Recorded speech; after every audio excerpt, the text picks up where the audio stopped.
And for a look at the economic issues of the week, we're joined now by economics correspondent Stephen Long. Stephen, welcome back.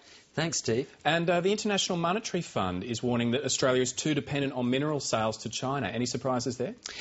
I think it's not surprising that they have made that point, but we now have some pretty strange bedfellows. You have the IMF, the bastion of dry economics, champion of what was once called the Washington Consensus, lining up with the Australian Greens, who are calling for us to create a sovereign wealth fund to save money from the minerals boom to China.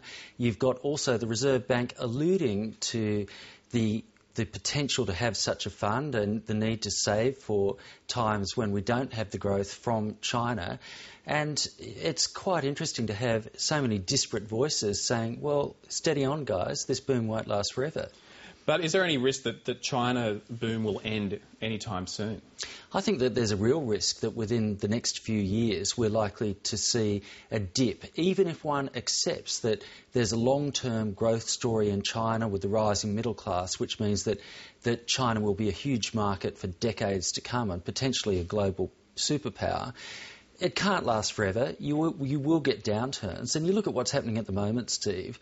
China's export markets collapsed during the GFC. Europe, America, and they created a huge Keynesian fiscal stimulus to drive growth.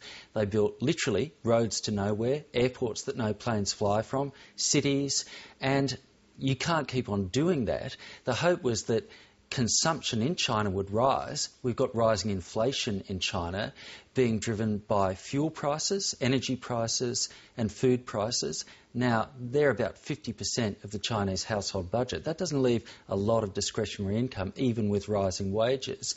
So you'd have to imagine that sometime in the next couple of years, if export markets remain weak in Europe and the United States, which is quite likely, that China will quite possibly suffer a downturn.